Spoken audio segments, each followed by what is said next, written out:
What's good, my people? What's good? What's good? What's good?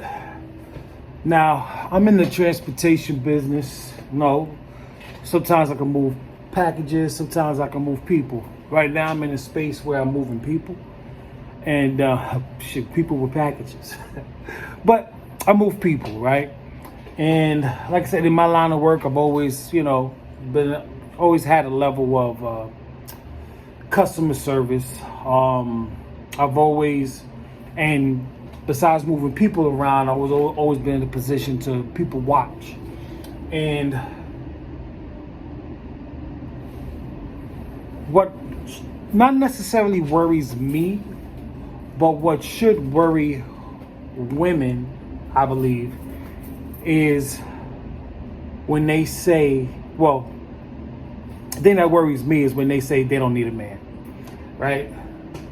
Because they can do it all by themselves and this, that, and the third. Now, there's a lot of videos out there, and I will, once I get situated, I'll go into reviewing videos and commentary and all that good stuff. But it appears that when women make more money, they seem to think that office power or that office leverage translate into the home.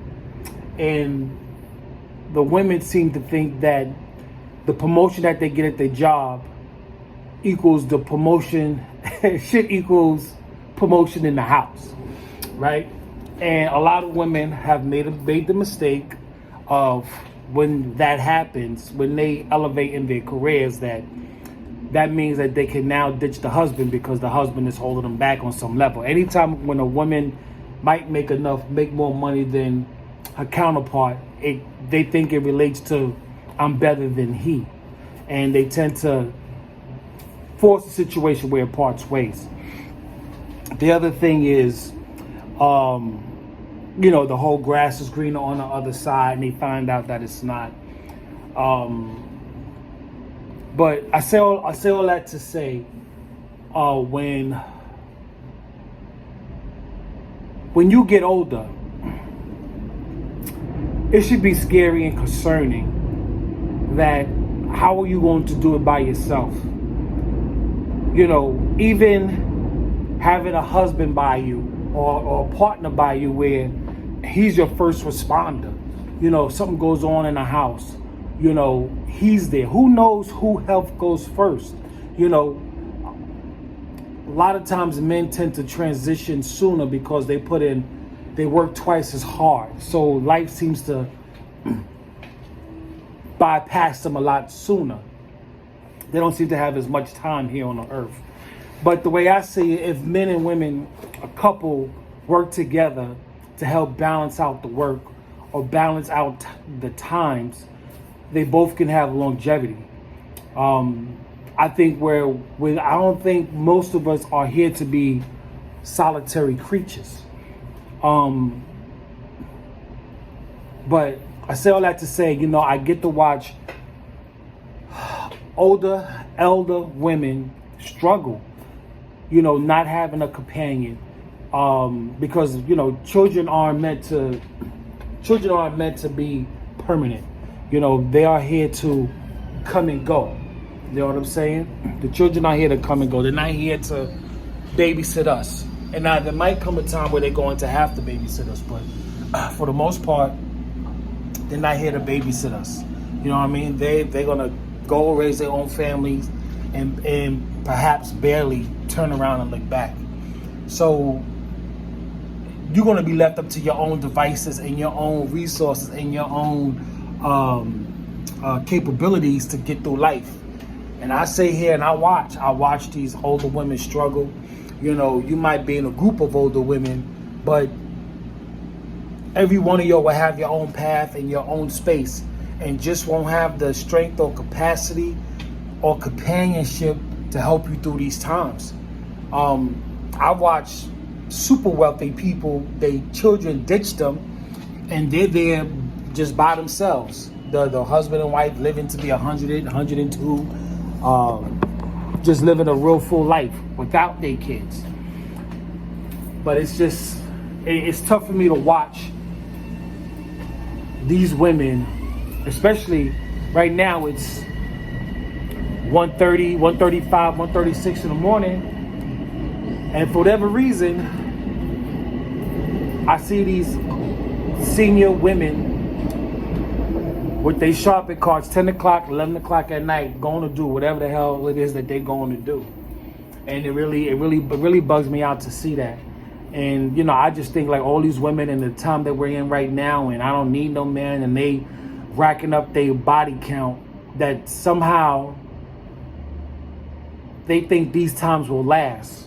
I'm gonna put it this way. When I talk to my 13-year-old, and me being a man of a certain age, I know I struggle with things now as a 50-year-old man because of things that happened to me when I was a young boy. My son right now, this particular son now is 13. And I know he's at that point where he's going to go through these growing pains, you know, because the school kids could be cruel. I'm not sure what. Luckily, he's a cool kid and he has cool friends. And I don't think he suffered those problems that I might have had to have suffered. But there's still going to be trials and tribulations and a whole boot camp he's going to have to go through before he, you know, in his teenage years, before he get to be this young adult man. You know what I'm saying? So I try to explain to him, don't get caught up in this part of your life that's only this short. When you have, most of your life is going to be this big. You know what I mean? You as a child at this age is this short, but you as an adult is this long. So don't let this little bit of time affect this much time. You know what I mean? So, and I think a lot of women are running wild with this much time and they have this far to go. They in this sprint, not thinking about this marathon, you know. And I think once they get past this little bit and they realize the rest of the world is not, she's not in a position to call the shots anymore, that eventually her girlfriends have to go home to their husbands and families, that eventually the kids and grandkids have their lives to live, you know. And also too, you don't want to be a burden on them. You know, I think when females especially, when they're out there swinging and don't want no man and don't focus on the family, that they become burdens on their children. You know, they become burdens on their children. This is where you start having these son husbands. You know what I'm saying? And you kind of have to have your kids, especially your sons, play this husband role. You know, they have to not give up on their family, but they have to put their family on hold to come and take care of their mother, when that should be, the things that they're doing should be a husband's responsibility. Now, I know it's all God's plan that things have gone the way they're gone and they have to go this way. And I get it, but it doesn't mean that there aren't lessons to be learned or lessons to correct for the generations to come that are coming behind it. Because the way things are going now, it's awful. It's awful. People was having this conversation last night. People aren't low class. People are just no class. There is no class. No class. It's awful. It's terrible. It's terrible.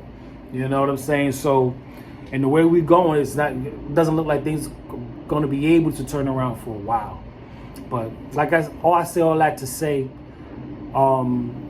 fellas, really vet out your partner. And ladies, if you're watching this, invest in a good relationship. I get it. My man right here, Pookie and Ray Ray, you know, all that attitude and that arrogance, all that stuff, and that take charge of command and all the disrespect that appears to be cute, that helps, you know, juice or use your gears. I get it. But invest, and y'all know what you're doing. You know, you're like when the man, you know, you kind of put him in a position to lie to you, to say he's going to be there after, you know, we get down with the get down. You know what it is. But think about that marathon. You know, that marathon is what's really going to pay off in the long run. You know what I'm saying? That marathon going to really pay off in the long run. So, That's all I got to say, man. Like I said, I watch these old ladies just go through it. Just go through it. You know what I'm saying? And it kind of breaks my heart because this is like too late at night to be doing these kinds of things. But I realize they just doing what they got to do, you know? And so, ladies, I'm telling you, out here partying, you out here smoking, you out here drinking, you out here slinging, you know what I'm saying? You got to ride in that carousel. That is short-lived. That is short-lived. So either you're going to find yourself fast-tracked to the grave, or you're going to find yourself double the workload later. And if you really think about it, don't be a burden to your kids. Don't be a burden to your kids. Don't have your kids, especially your sons, especially your black sons, doing the job of what your husband should be doing. Think about it. Once again, be proactive, be productive, be productive, and most definitely be positive. It's your boy, Brian O'Keefe, saying, get your shit together. I'll at you later. Peace.